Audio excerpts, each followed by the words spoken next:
G'day everyone, I'm Dr. Hannah Collins, and I've been working as a urologist here in New Zealand for over 20 years now. Today we're going to talk about something that's pretty important for you blokes out there, especially as you get a bit older. What actually affects the strength and firmness of your erections during sexual activity. Now, I know this isn't always the easiest topic to chat about down at the pub, but it's something that really matters for your confidence and satisfaction in the bedroom. And honestly, it affects your partner's satisfaction too. So stick with me through this whole video, because I reckon you'll learn something valuable that could make a real difference in your life. Right, so before we dive in, if you haven't already, make sure you subscribe to my channel here, Dr. Hannah Collins, and turn on those notifications so you don't miss out on any of the health information I share. I'm all about giving you practical, science-based advice that actually works in the real world. Now let's get into it. You probably already know that having strong, firm erections is pretty crucial when it comes to sexual intercourse. It's not just about the physical side of things. It's about feeling confident in yourself and being able to satisfy your partner.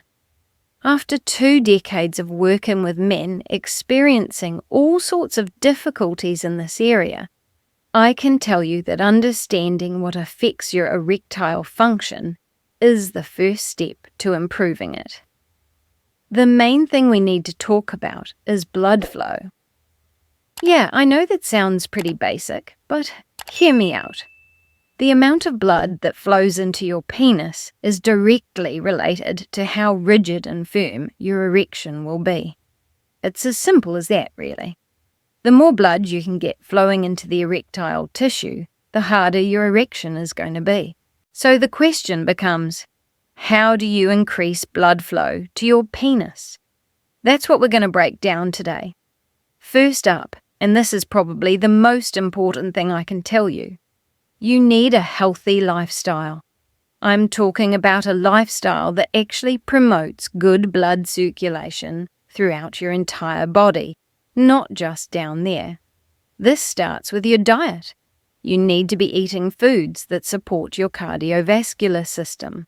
Now, I'm going to get specific here, because I know a lot of health advice out there is way too vague.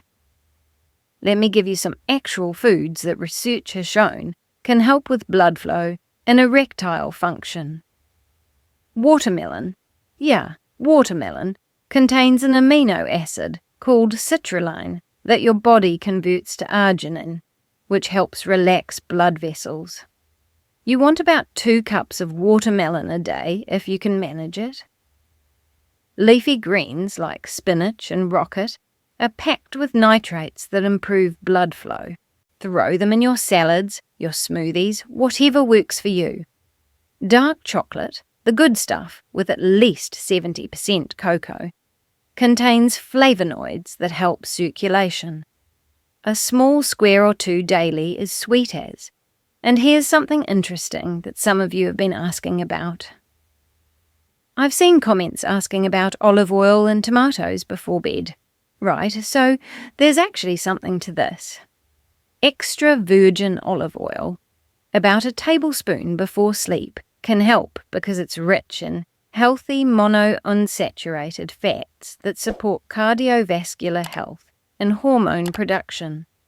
Some studies suggest it may help with testosterone levels too. As for hot or warm tomatoes, they're loaded with lycopene, which is brilliant for prostate health and may improve blood vessel function. 4 warm tomatoes might be a bit much for most people's stomachs before bed, but including cooked tomatoes in your evening meal is definitely a good idea.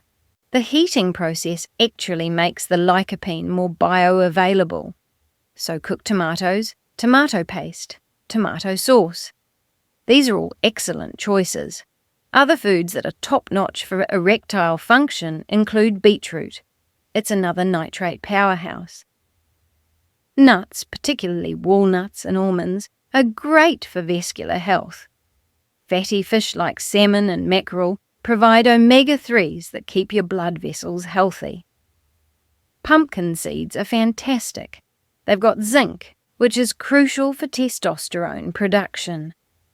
And don't underestimate garlic and onions.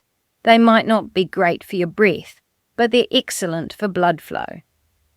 Now, beyond diet, you need regular physical activity. I'm talking about a combination of resistance training and cardiovascular exercise. You need both, guys. Lift some weights or do body weight exercises at least 2 to 3 times a week to maintain muscle mass and boost testosterone. And you need cardio, aerobic exercise, to get that heart pumping and improve overall circulation.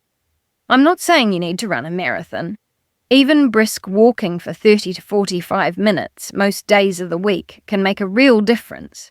Swimming, cycling, whatever gets you moving and increases your heart rate. The goal is about 150 minutes of moderate exercise per week, or 75 minutes of vigorous exercise. The combination of strength training and cardio is genuinely the best way to improve blood circulation to your penis and throughout your body.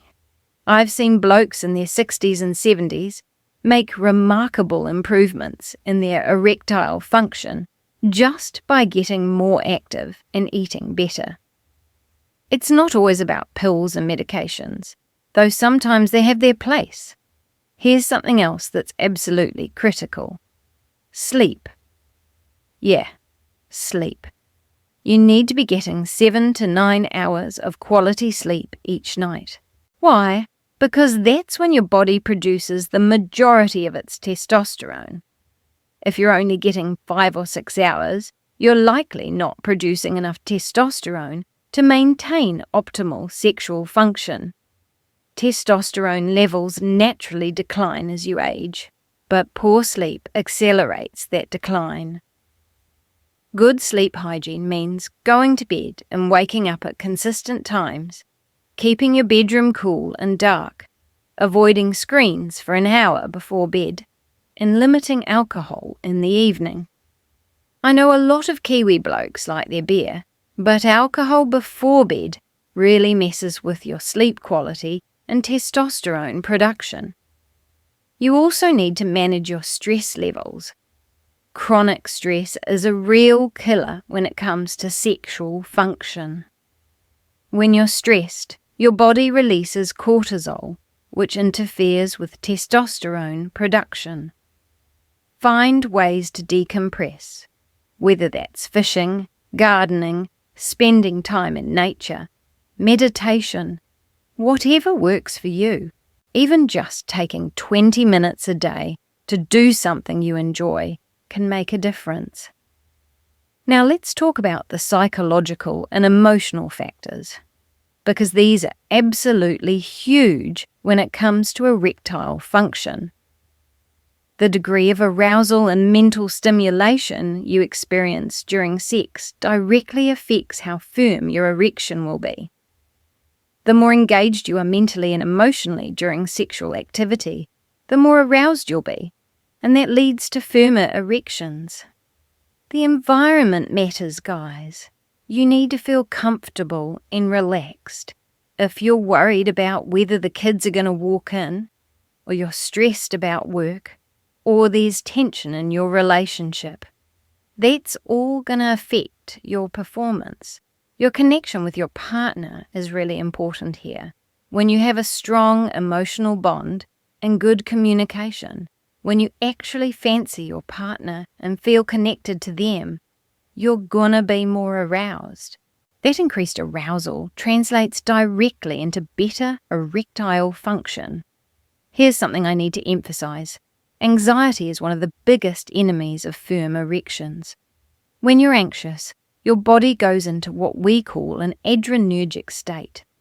Basically, you're flooding your system with adrenaline, and adrenaline causes vasoconstriction. It makes your blood vessels tighten up and narrow. That's the exact opposite of what you need for an erection. you need vasodilation. You need those blood vessels to open up and allow blood to flow freely into the penis. Performance anxiety is particularly nasty because it creates a vicious cycle. You worry about not getting or maintaining an erection. That anxiety actually causes the problem, and then you're even more worried next time. It becomes this self-fulfilling prophecy. If you're dealing with performance anxiety, you need to address it. Sometimes just talking openly with your partner about it can help reduce the pressure. Sometimes you might need to chat with a counsellor or sex therapist. There's no shame in getting help for this stuff. Depression can also significantly impact your erectile function. When you're depressed, you often lose interest in activities you used to enjoy, including sex. Your libido drops, and it becomes really hard to get aroused enough for a firm erection. If you're dealing with depression, that needs to be treated, not just for your sexual health, but for your overall well-being. Talk to your GP about it.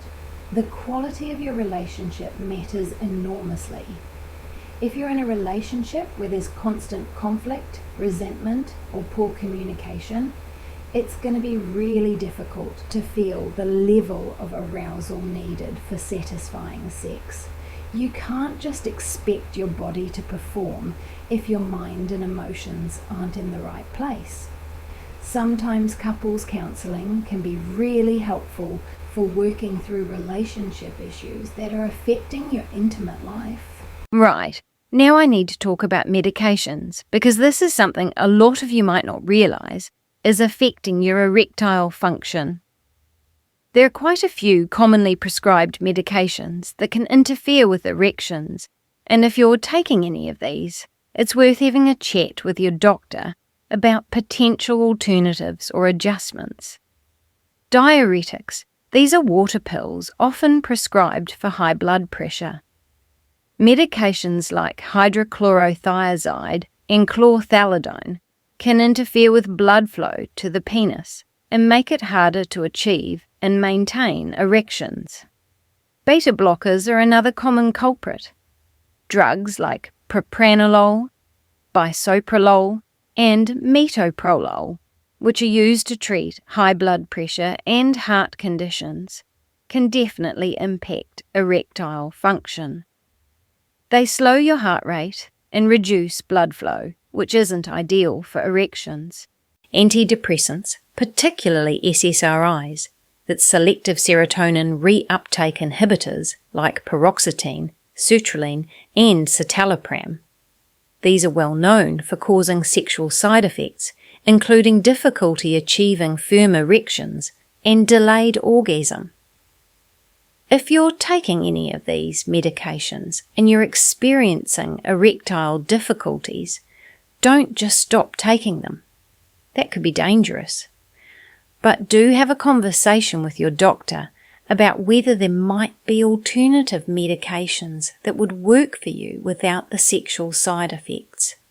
Now, here's the thing, and this is really important.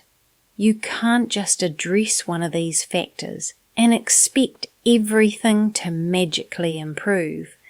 You need to look at the whole picture.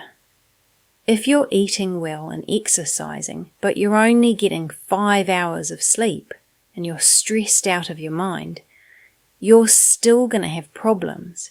If you've sorted your lifestyle, but there's unresolved anxiety or relationship issues, that's going to hold you back. It's about addressing all these factors together. Let me give you a practical approach. Start by identifying which of these factors might be affecting you. Are you carrying extra weight, not exercising, eating like rubbish, not sleeping enough, stressed constantly, having relationship problems, taking medications that might be interfering? Be honest with yourself about what needs work. Then prioritize. Pick 2 or 3 things you can start working on right away. Maybe it's going for a 30-minute walk every day and adding more vegetables and healthy fats to your diet. Maybe it's committing to a regular bedtime and talking to your partner about what's going on. You don't have to fix everything overnight. In fact, trying to change everything at once usually doesn't work. But making consistent, gradual improvements across these different areas will add up to significant benefits over time. I've seen this work time and time again in my practice. Blokes who come in initially thinking they need Viagra or Cialis, and sometimes they do, but often what they really need is to sort out their lifestyle, reduce their stress, improve their sleep, and work on their relationship. When they do that, a lot of them find their erectile function improves dramatically without any medication at all. And for those who do need medication, making these lifestyle changes means the medication works better and they often need lower doses. One more thing I want to touch on: supplements. Now, I'm not going to recommend a bunch of random supplements, but there are a few that actually have decent research behind them for erectile function. L-arginine and L-citrulline are amino acids that can help improve blood flow. You need about 3 to 6 grams of L-citrulline daily, or 5 grams of L-arginine. Panax ginseng, Korean red ginseng, has some good evidence supporting its use for erectile dysfunction. The typical dose is about 900 milligrams 3 times a day. And as I mentioned earlier, foods rich in these compounds work too. Watermelon for citrulline, for example. But here's my honest opinion on supplements. They're not magic pills. They work best when combined with all the other lifestyle factors we've talked about. And always check with your doctor before starting supplements, especially if you're taking other medications, because there can be interactions. Look, I know this is a lot of information, and some of it might feel overwhelming, but the key takeaway is this. The strength and firmness of your erections is determined by multiple factors working together. Blood flow being the most crucial, which is influenced by your diet, exercise, sleep, stress levels, psychological state, relationship quality, and medications you might be taking. You have control over most of these factors. It's not just about aging or bad luck. There are real practical things you can do to improve your situation. If you're in your 50s, 60s, 70s or beyond, you don't have to just accept declining sexual function is inevitable. Yeah, some changes happen with age, but a lot of what men attribute to aging is actually due to lifestyle factors that can be modified. I've worked with men in their 70s who've experienced significant improvements in their erectile function by making these changes. The bottom line is this: focus on improving your cardiovascular health through proper nutrition and regular exercise. Make sure you're getting quality sleep, manage your stress, address any psychological or relationship issues, and review your medications with your doctor if needed. These aren't quick fixes. They take time and commitment, but they work. And they don't just improve your sexual health, they improve your overall health and quality of life. Right, I hope you found this information helpful. If you did, give this video a thumbs up. Subscribe to my channel if you haven't already, and share it with any mates who might benefit from this information. I know it can be hard to talk about these things, but the more we normalize these conversations, the easier it becomes for men to get the help and information they need. Drop any questions or comments below. I try to respond to as many as I can. And if you've found things that have worked for you, share them in the comments too. We can all learn from each other's experiences. Take care of yourselves, guys. Your health is worth the effort. Cheers.